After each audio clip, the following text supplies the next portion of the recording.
Almost a decade ago, my boyfriend, now husband, ended up getting into a pretty serious car accident. And during his recovery, I had to pick up extra shifts wherever and whenever I could, and the only extra shifts available were night shifts at an alternate site that required a long drive.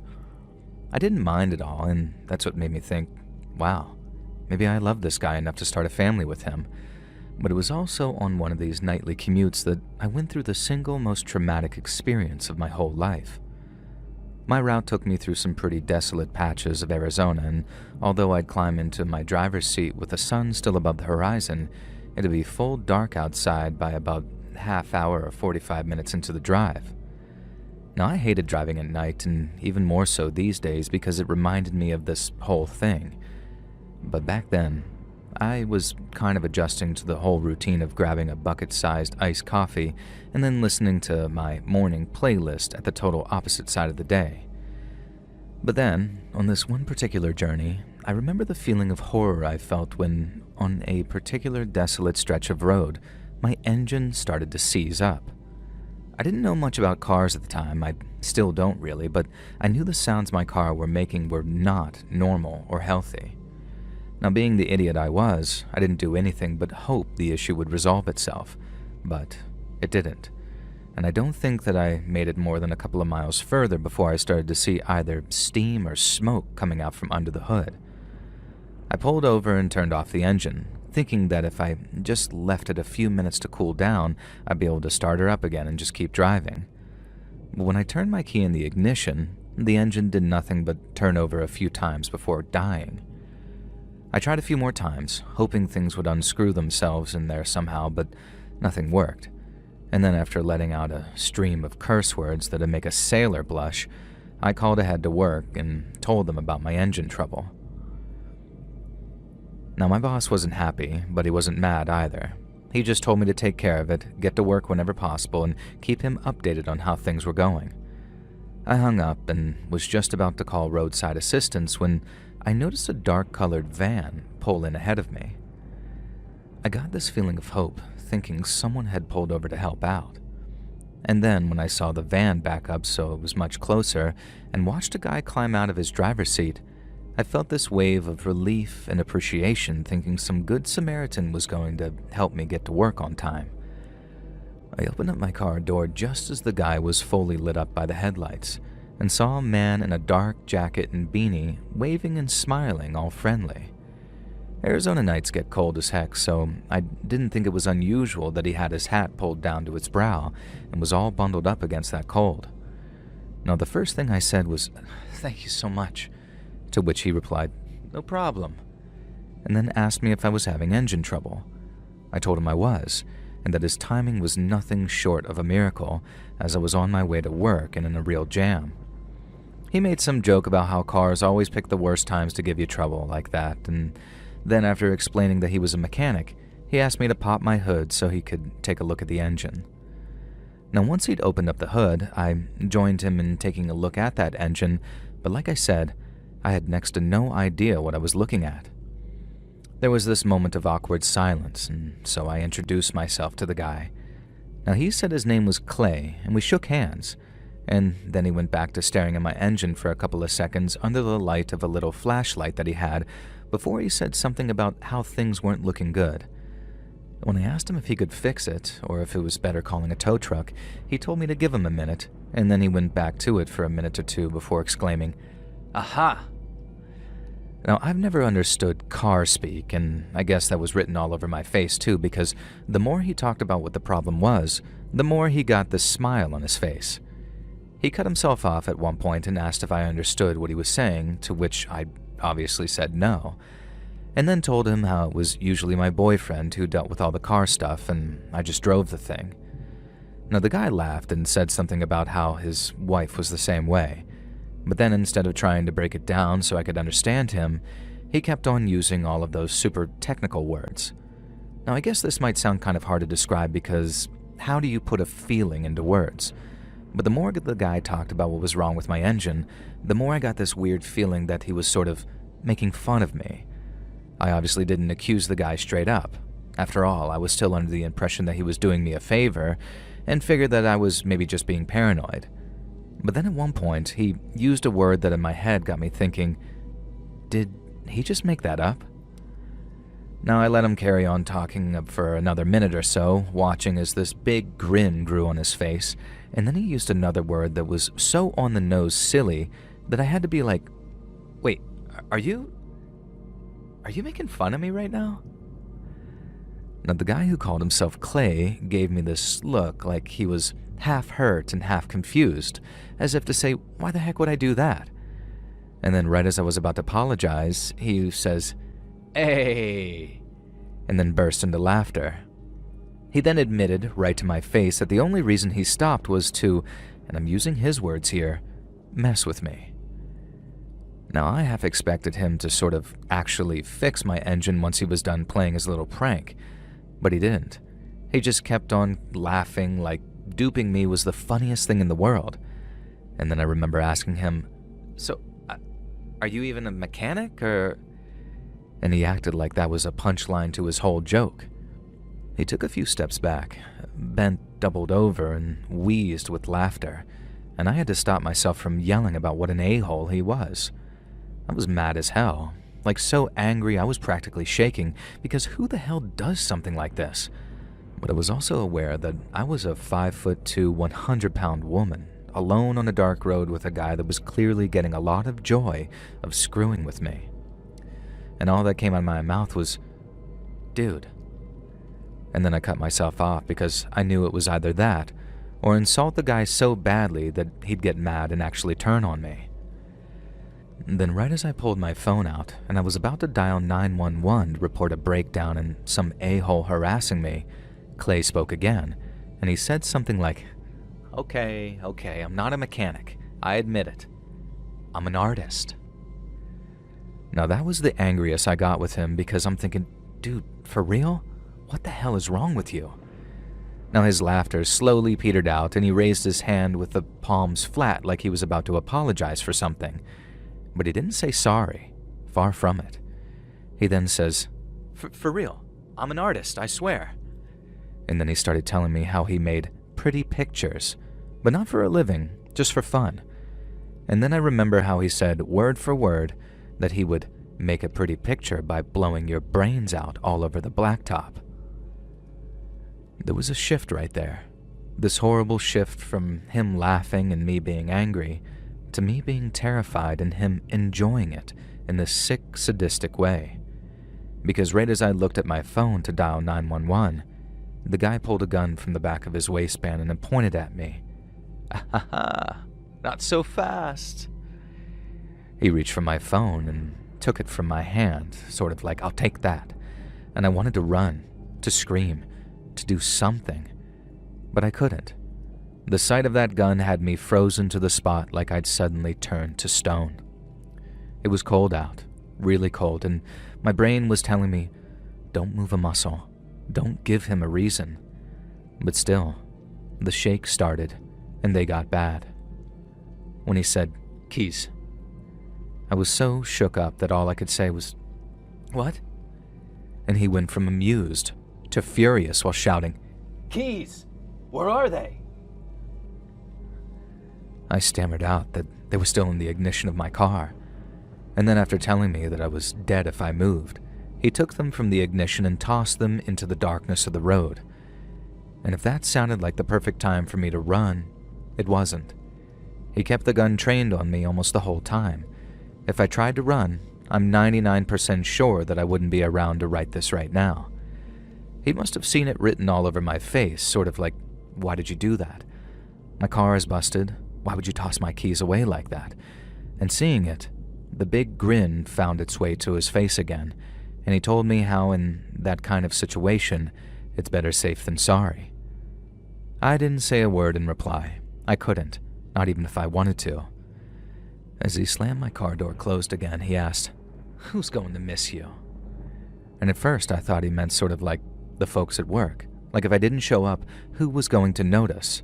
So that's what I said. I told him the people at work would call the cops if I didn't show up, or at least call to tell them where I was. But that's not what he was asking. He was asking who would miss me if he killed me. I started to cry, I thought about my now husband recovering at home, wondering where I'd gone if no one found me, thinking that I'd sort of abandoned him because I couldn't handle taking care of him anymore. I've been picturing what it would be like spending the rest of my life with him, getting married, having kids, growing old together. So when Clay asked me the question, it was like my life flashed before my eyes. Only not just the life I had already lived, but the one he'd taken away from me if he pulled the trigger. I told Clay how my boyfriend would miss me and then started explaining how he'd been in an accident and how I'd been taking care of him and how he needed me. But Clay cut me off by yelling at me to shut up and how he wanted an answer, not my life story. I did as he told me, and then he says, "Who else?" And so I listed my family members, people at work, anyone I could think of. I kept thinking that if I kept on talking, I could buy myself enough time for someone to drive past us, notice what was going on, and call the cops. But it was like he knew no one was coming, because he took his sweet-ass time in pulling out a small notepad and a pen from his jacket pocket, keeping the gun on me the entire time. After he tossed them over to me, he told me to write down my goodbyes to the people who were going to miss me. I didn't. I didn't even touch the paper or pen he tossed down in front of me, not even when he yelled at me to kneel down, and I did. I figured that if I didn't go along with what he was telling me to do, he wouldn't kill me because his little plan wasn't complete. But all I could think to do to stall for time was beg him not to kill me. I tried focusing on the fact that my boyfriend needed me, that we couldn't afford at-home care, stuff like that. I told him he could take anything he wanted, and I meant anything he wanted, as long as he just let me live. I kept expecting him to yell at me again, to tell me to shut up, but he didn't. He got this sick smile again, and he just sort of listened as I sobbed and begged and sobbed some more. He didn't say a word until I asked why he was doing what he was doing, at which point he just said, "I told you. I'm an artist." I don't know why I was expecting him to say anything that made sense. Nothing else did. And then as I'm kneeling there with tears in my eyes, he did that thing with his gun that made it go click before it's about to shoot. I don't know what it's called, maybe locking or loading or cocking it back, but I was so certain that he was about to shoot me that I just shut my eyes. I couldn't look, but I couldn't move either. I just remember sobbing with my eyes clamped shut while begging him not to do it. But all he'd say was, "Open your eyes! Open your effing eyes!" while calling me all these vile things I can't bring myself to repeat. Now I tried that same tactic of sort of not doing what he said, because the more I delayed his plans, the more chance I had of someone driving past and calling the cops. But then, he said something that made it so I had to do what he said, like I couldn't physically stop myself. He said, "Open your eyes, or I'll make sure they never find you. I'll make sure he thinks you just left." I knew he was referring to my boyfriend, that he was preying on my own true weakness to get me to do what he said. I knew I should have kept on disobeying him, and I know that now more than ever. But at the time, in that moment, I couldn't stop myself. It was like that gun pointed at me was sort of like a magic wand or something, and my body overrode my brain. I opened my eyes, and the way he was smiling when I did, it was almost like it was burned into my brain. It was that face I had nightmares about for literally years afterwards, waking up in a cold sweat after seeing his teeth all jagged and messed up in my mind. I don't think they were actually all that messed up, it was just the way my brain kind of replays the image to match how terrified I was. But then, as I opened them, he said, "Look at me." And I did. He kind of pointed back towards his van and told me, "Now, smile for the camera." I looked, only for a second, but I didn't see anything. I guess it was too dark, or whatever he was recording us with didn't have a telltale red recording light on it. And in fact, I don't even know if he really was making a video, or if what he was saying was just another way of messing with me. I guess he enjoyed my reaction though, because he started laughing again, harder than ever. But then even though he was laughing, I still felt sick with fear. I felt this weird relief as he lowered the gun and stopped pointing it at me. I don't fully remember the stuff that he said afterwards. It was all about how dumb I was or looked, how I was pathetic and a crybaby, all the stuff like that, and He said disgusting stuff about the things that he was going to do while watching the footage back, stuff that still sticks out more than the others, but I don't want to repeat for obvious reasons. I could barely move, I could barely speak, but I still managed one last, "Please don't kill me." And he gave me some speech about how it was better for him to leave me alive so I could spend the rest of my life living with the trauma of what had happened. He didn't say those exact words, it was way more protracted and drawn out, but that's essentially what he was getting at. Killing me would be more trouble than it's worth, leaving me with the memories with all the pain and the nightmares that was far more satisfying for him, and so that's what he did. He climbed back into his van and drove off again, but not without giving me a parting gift, one that'd make sure that I couldn't do anything immediately. He said he was going to make sure I couldn't go anywhere, which had me wailing because I thought, this is it. He's actually going to end me. But then instead of just shooting me, he ran up to me and hit me with the gun he was holding. And the hit broke my orbital socket, which explains why it was so painful. And I guess he was trying to knock me out, but it didn't work. I fell backwards, feeling the worst pain of my life throbbing through my head. It didn't knock me out, at least I don't think it did, but I knew better than to get up, run, or even move at all. I knew he wanted to knock me out so he could drive off without me running for help. And so to me, the best thing I could do was play possum and pretend that I was out cold from him hitting me.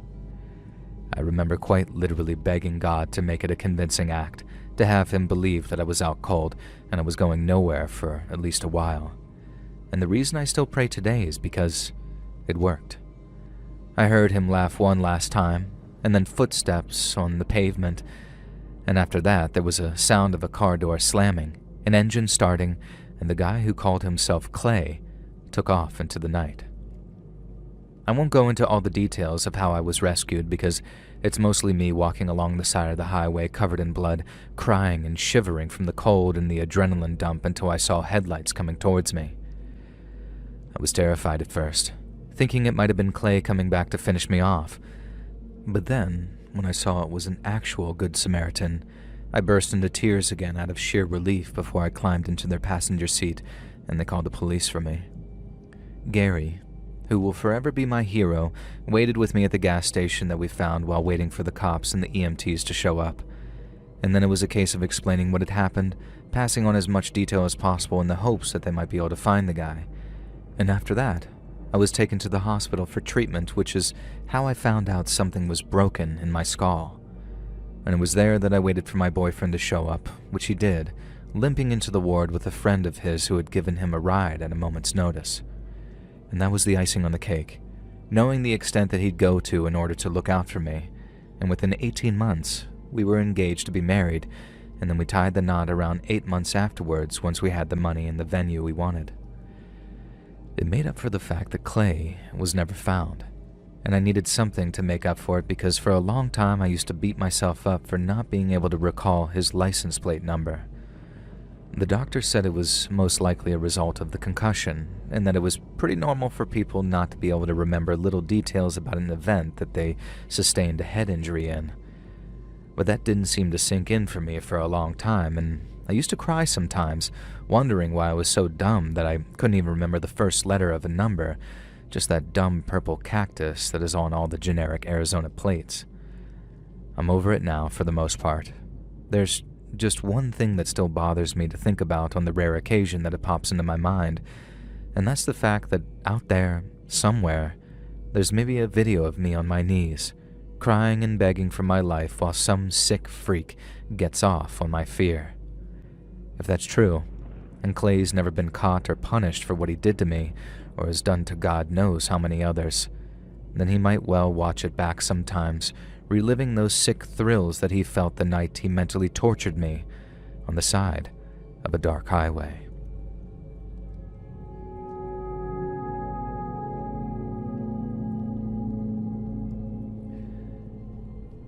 My name's Rick, and I grew up in Boyle Heights, pretty much the most Latino neighborhood in Los Angeles.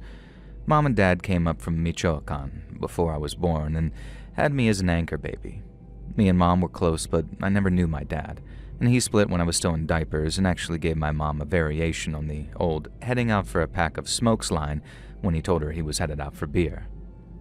Now, it must have been a rare brand because I've never seen or met him since.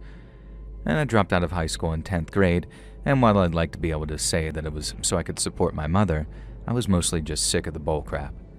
The teachers didn't give a damn that there were kids trying to get me to join gangs, and I was failing every class anyway.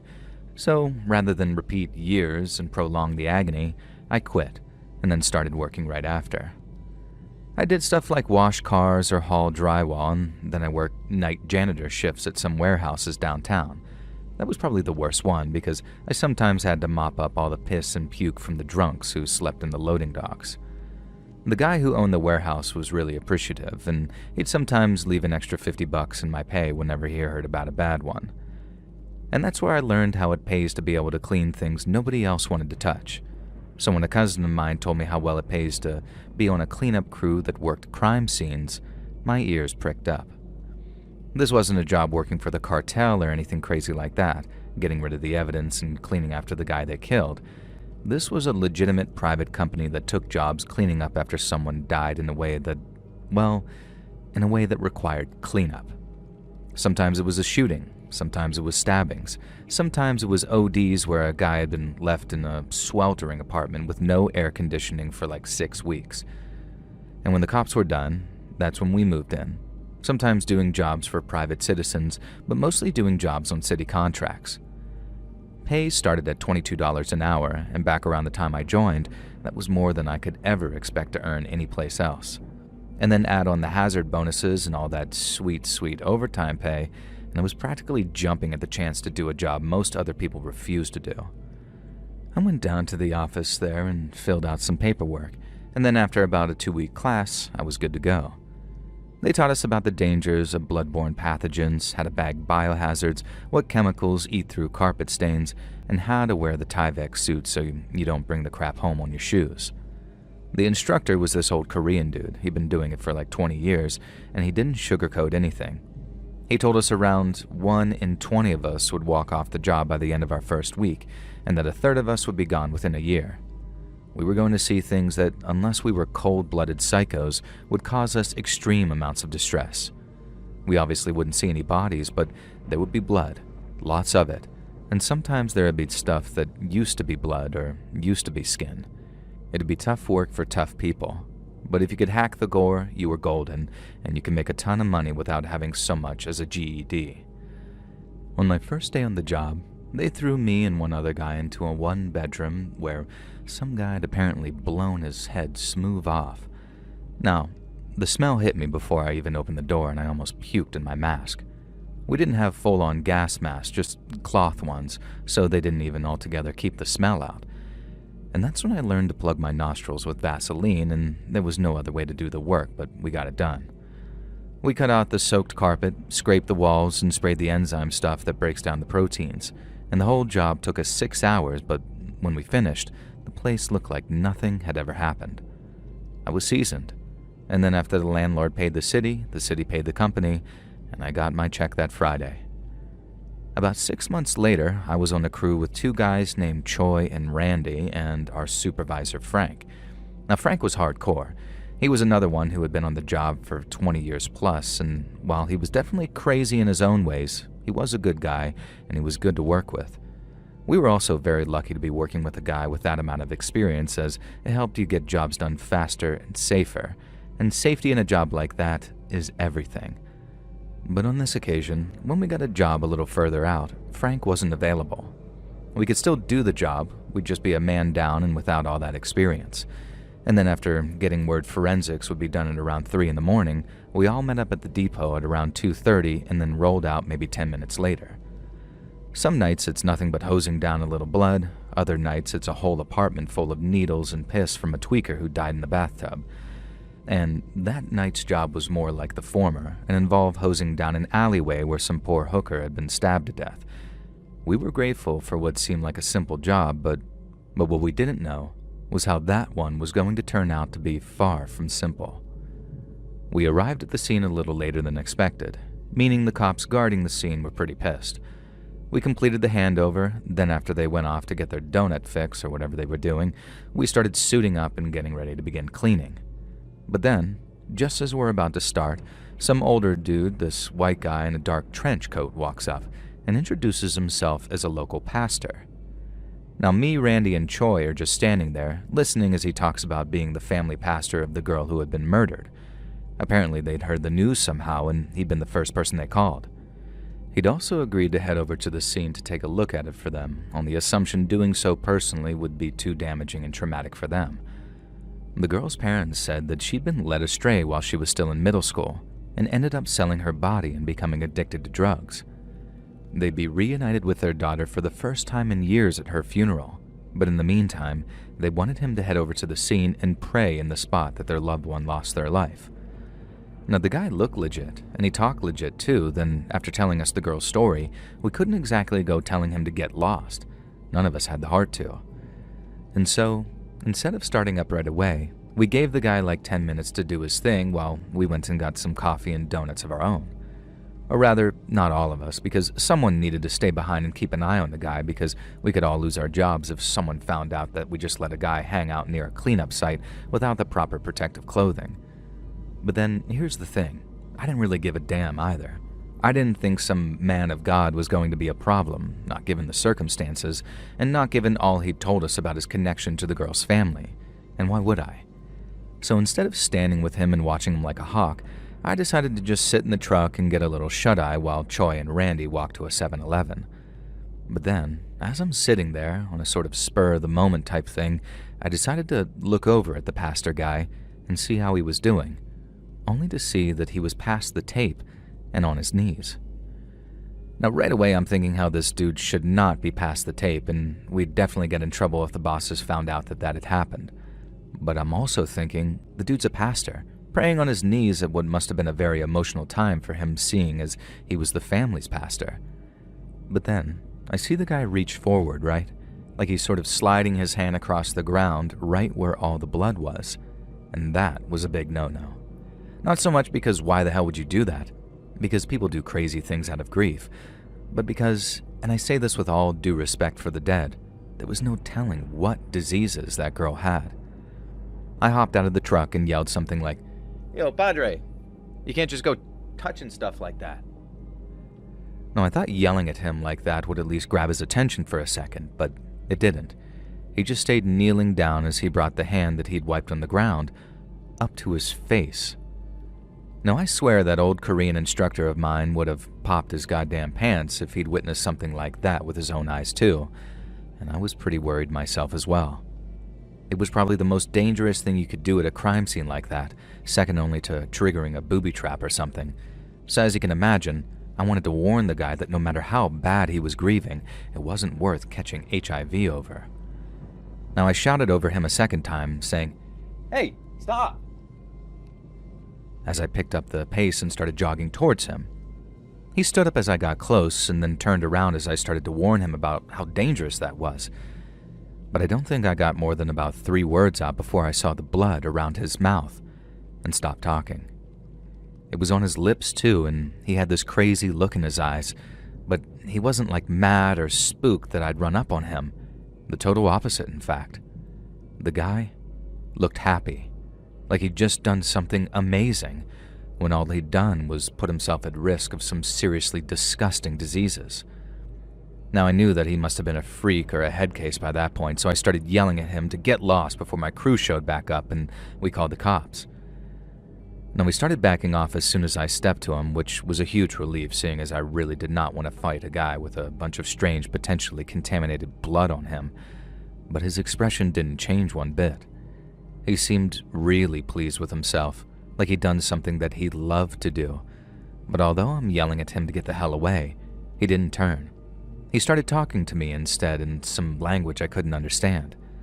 Now, I'm no expert, but I can safely say it wasn't English or Spanish, but it did sound a lot like Italian in that there were a lot of rolling R's and a lot of ch sounds. Now, I met a guy who said it might have been Greek or something like that, but I don't know. Maybe it was. Hell, it might have even been Enochian. Either way, he started pointing at me with his index finger and pinky extended and started saying all this stuff with big eyes and a big smile on his face. I was getting kind of freaked out. Not because I thought the guy was sort of putting a curse on me or something, but because he thought he was putting a curse on me, Now come to think of it, I guess the real fear came from not knowing at all what the hell he was doing. He didn't seem crazy, and I mean like he wasn't raving and ranting and taking his clothes off kind of crazy. He was able to spin what I'm guessing was this big lie about being the pastor and knowing the family and the tragic past of the dead girl.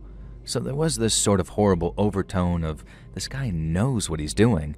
He's just not a rabid dog doing whatever from moment to moment.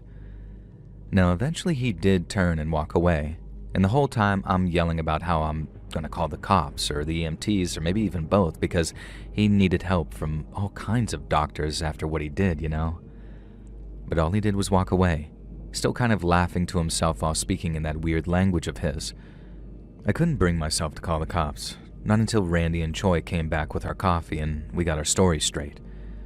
Now, we didn't want to say the guy talked us into letting him do something so dangerous as we could lose our jobs, so we agreed on the story that he just kind of ran up while we were all distracted. The dispatcher said that she'd send someone over to go looking for the guy, but since he wasn't actually breaking any laws, there wasn't much they could actually do. Now, I questioned that, but the dispatcher explained that the crime scene had already been investigated and sealed off, so all he was really doing was getting in the way of the crime cleanup, which was an annoyance but not a criminal emergency. Instead of looking to arrest him, they were more looking for him to get him potentially checked into an institution for 24 hours for a psych evaluation, and we all agreed that he needed one of those. We got the scene cleaned up, talked about what the hell that guy's problem might have been. Randy joked that I'd had a run-in with a vampire, which was kind of funny at the time, but these days, when I think about it, it creeps me out even more than it did in the moment. I guess that's because it's had all this time to bounce around in my head, with me wondering why the hell he did what he did and take a huge risk like that. I obviously don't think he was a vampire, and even if he was a member of some satanic church or something, that doesn't really scare me. What scared me is how happy he looked, how putting his own health in danger just didn't seem to faze him, and he was just so damned happy that he got to lick some poor girl's blood off his fingers that it brought this wild look of satisfaction to his freakish face.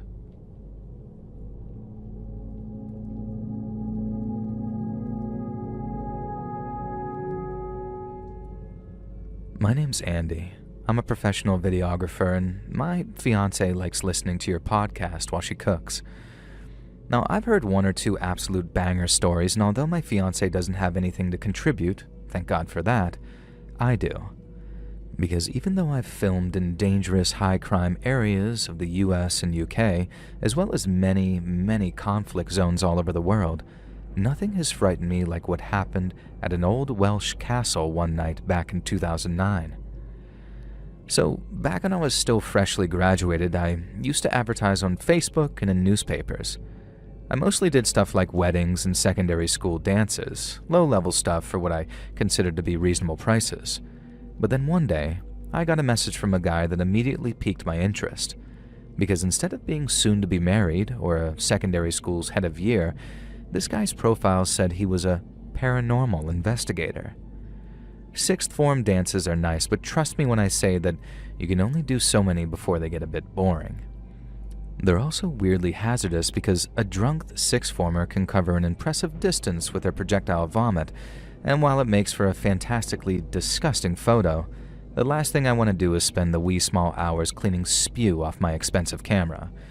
Now, the same applies to weddings. Some people think that they're Martin Scorsese after a couple of drinks asking, "Let me have a go then." And then they almost drop your camera on the hard stone floor of some rental country house. And that's half the reason the job interested me so much. It'd be the same pay for the same time, but it'd be in a sober environment with a guy who claimed to hunt ghosts for a hobby. Now, I know his family quite well these days, so I don't want to name and potentially embarrass him, so I'll just call the guy Ray, which is the first non-silly name I could really think of. Ray seemed a bit quirky. I mean, a person has to be a bit quirky to call themselves a paranormal investigator, but he also seemed really nice. He explained how the job was at Kidwelly Castle in Wales, which was about 2 hours' drive from where I was based at the time. But Ray said he was willing to pay for my petrol, and an overnight stay in a local B&B, which he assured me wouldn't bite into his budget too badly. Now, he was a wealthy guy apparently, operating a large cleaning business in the day while indulging in his preferred hobby of ghost hunting on weekends. Now, I didn't believe in ghosts at the time. I still don't. But like I said, I reckoned hanging around with a ghost hunter and his crew would make for an interesting job, and it did, in a manner of speaking. Just not in the way that I first thought it would. So Ray's team consisted of himself, a personal assistant named Sophie, and a technician named Phil. I put technician in quotes because I don't mean to sound disrespectful here or anything, he just wasn't anything of the sort. He had a few weird-looking detectors with him, things that measured air density or electrical signals, but when I asked how they worked and how they'd help us find ghosts, he gave me a kind of jimble-jamble response that made it clear that he had no real clue. None of that bothered me in the least bit, though. He was a lovely person, just like Ray and Sophie were, and since they were paying me, I was only too willing to provide the best camera work possible, while hopefully having something of a laugh while doing it. I drove out to Wales early on Saturday afternoon and then arrived at Kidwelly on the south coast of Wales just in time for a late pub lunch. And then after a slow pint, Ray and his team arrived and I joined them on the short drive up to the castle. Built by the Norman invaders, it's in ruins these days and for good reason, because as Ray quite accurately informed me, it was the site of over 200 years' worth of battles between the Normans and the native Welsh. It was built, attacked, taken, retaken, besieged, relieved, and then finally destroyed.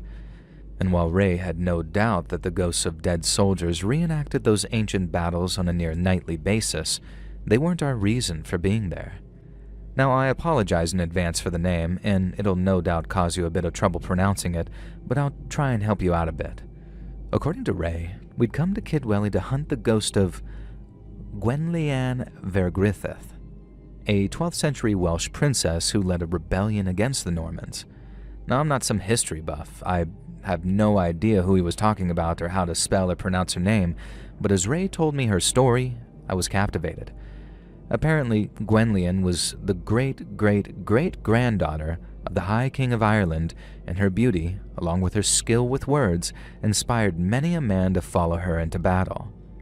She gathered up an army to attack Kidwelly Castle and won herself a couple of battles in the surrounding area.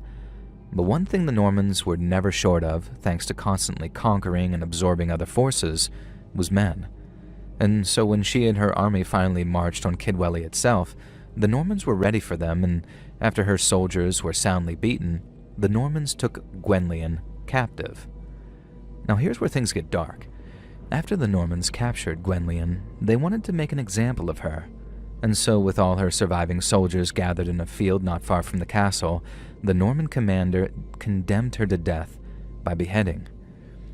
I pictured an old wooden block and a big executioner's axe, like how Sean Bean gets a little off the top in the first season of Game of Thrones. Spoiler alert.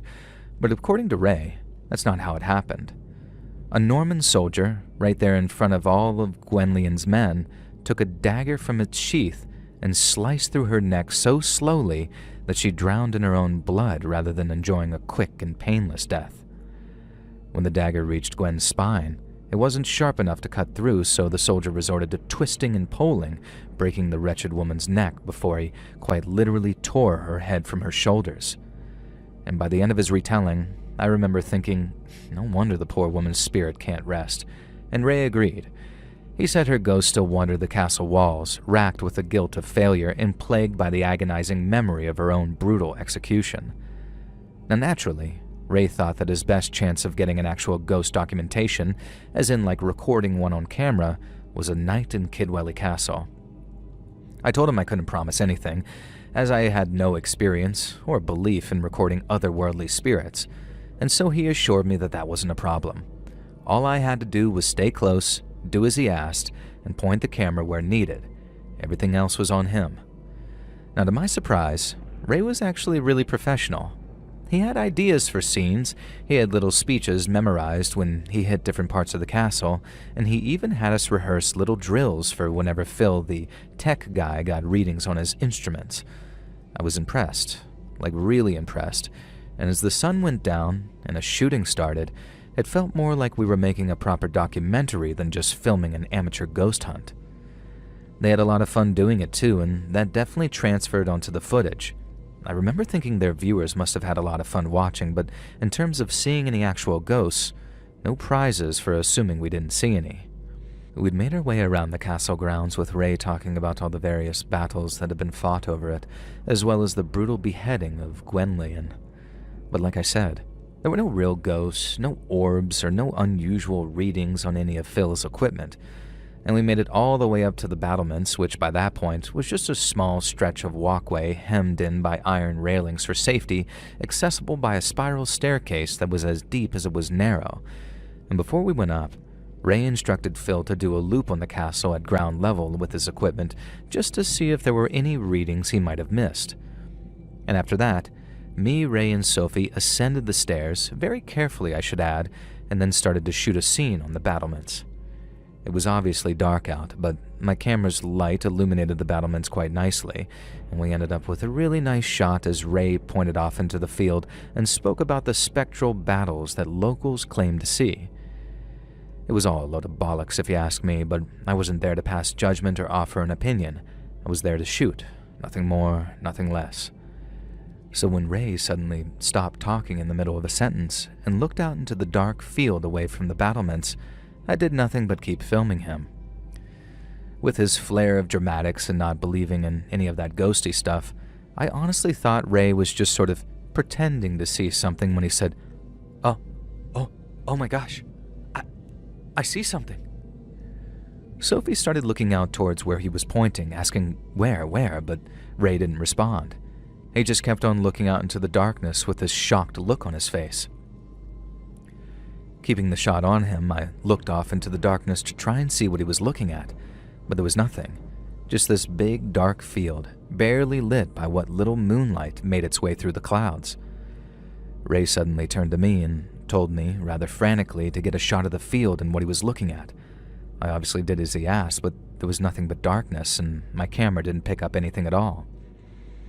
I kept the shot on the field for a couple of more seconds, purely to please Ray, and then as Sophie asked what he could see, I instinctively turned the shot back to them to capture the exchange. Without taking his big, frightened eyes off the field, Ray started explaining to Sophie how he could see Gwenllian out there, kneeling in front of her Norman executioner. And Sophie asked, where? Then Ray, pointing again, all frustrated, and shouted, right bloody there. Sophie didn't say anything in response, something I suppose she often did whenever Ray claimed to have seen something. I assumed there were a lot of exchanges like this, with Sophie keeping her mouth shut for the good of her job, and I followed suit and simply panned back towards the field to where Ray was pointing. I heard him say, it's her! It's her!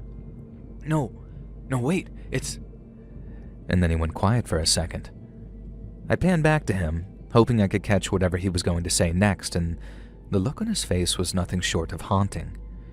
Ray looked terrified. I mean, truly and traumatically terrified, more so than I'd have ever seen on the faces of soldiers coming under fire. Then, in a voice that shook with the fear that he was feeling, he said, and I'll never forget the sound of it, That's Ava down there. That's my little girl. I lost the shot completely as he barged his way past me, with Sophie calling after him as he went. He reached the top of the stairs, then started hurtling down with them, with Sophie close behind shouting, Ray, slow down! I tried my best to capture what was happening, but I got nothing but a shot of Sophie chasing after Ray as he ran for the stairs. I tried to follow as fast as I could, but it's not easy to hold a camera steady if you're moving faster than walking speed. And then before I could get a single steady shot of anything, I heard a brief yelp from Ray before Sophie suddenly screamed out his name, or more like she screeched it, so loud and with such terror that it was like nails on a chalkboard to my ears. And that's when I heard the sound of him tumbling down stone stairs, like a scuffling, a yelp, and then these dull cracks as he hit the literal rock hard steps over and over. I stopped trying to record things after that. Thankfully, the stairs were in a spiral shape, so he didn't go flying all the way down, but I knew he'd picked up a nasty injury before I saw him because Sophie's scream somehow shifted up a gear when she saw the blood. At least I thought it was just blood she could see, because when I got down to where she and Ray were, with her standing over him as he was splayed out on the stairs, I realized that the damage was way worse than just a few cuts and bruises. Ray must have smashed his head against a step on the way down, and while they'd been worn down after nearly 1,000 years of use, they still had these sharp, almost jagged edges in places and were made of the hardest of local stone. Corella stone, in fact. Stone that was obviously considered harder than Ray's skull. I don't think I'll ever forget following Sophie's torch beam with my eyes, only to see a horrifying amount of blood pouring down that same stone steps. Ray had cracked his head open, and I don't mean that with any sense of exaggeration. There was a clear and terrifying split to his scalp, through which I could see blood, bone, and something paler and whiter which glistened under the light of Sophie's torch. Phil had heard the scream too by that point and had come running to see what was going on. He was the one to call 999, the one to rush off to where we parked the cars so he could guide the paramedics to where Ray was lying bleeding. That's mostly why I still feel a lot of affection and respect for the man. I'd rather foolishly believed him useless with all of those strange little gadgets and gizmos, but without him, without his cool head where my own and Sophie's were lost in a panic, I'm almost certain Ray would no longer be with us. And at that moment, I was almost certain he was dead. It seemed impossible to me that anyone could survive such a horrific injury, but somehow he did. After the mad rush to the hospital with Sophie joining him in the ambulance and Phil telling me to jump into his passenger seat, we were told that the chances of Ray's survival were relatively high. I think they said something about him being put into a coma so they could handle the swelling to his brain, but the bottom line was that after a couple of days, he'd be awake and most likely healthy again.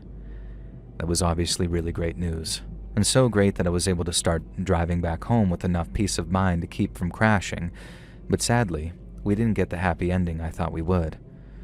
I kept in touch with Sophie and Phil, hoping to carry on hearing all the good news about Ray's recovery, but as I said, the news wasn't good. Apparently he had this thing called post-concussion syndrome, and by the sounds of it, it was bad. Ray was having trouble remembering things about the recent past. For example, he couldn't remember what he'd seen that had frightened him in the minutes before he fell down the stairs at the Kidwelly. Sophie said that no one ever told him the full story, that he'd seen the ghost of his daughter out there, and to be honest, I should have probably seen this coming. I thought Ray was hallucinating, that he was ill, mentally I mean, and he'd legitimately hallucinated something like the way people with brain tumors do. But Ray really did have a daughter, and she'd lost her life as a teenager many years before after a long battle with leukemia. Sophie said the loss of his daughter was the whole reason Ray had become interested in ghost hunting in the first place, to prove to himself that there was some kind of afterlife or method of communicating with his deceased daughter. It was only once I was told this that I realized how, in a manner of speaking, I'd been right about him being mentally ill. Only it wasn't some condition or a tumor driving him mad. It was grief. Grief that was making him see things and react in ways that were quite literally putting his life in danger. Hey friends, thanks for listening. Click that notification bell to be alerted of all future narrations. I release new videos every Monday and Thursday at 9 p.m. Eastern Time, and there are super fun live streams on Sundays and Wednesday nights. If you got a story, be sure to submit them over at my email, letsreadsubmissions@gmail.com, and you might even hear your story featured on the next video. And if you want to support me even more, grab early access to all future narrations and bonus content over on Patreon, or click that big join button to hear about the extra perks for members of the channel. And check out the Let's Read podcast, where you can hear all of these stories in big compilations located anywhere you listen to podcasts. I also have a true crime channel called Saturn Soul. All links in the description below. Thanks so much, friends, and I'll see you again soon.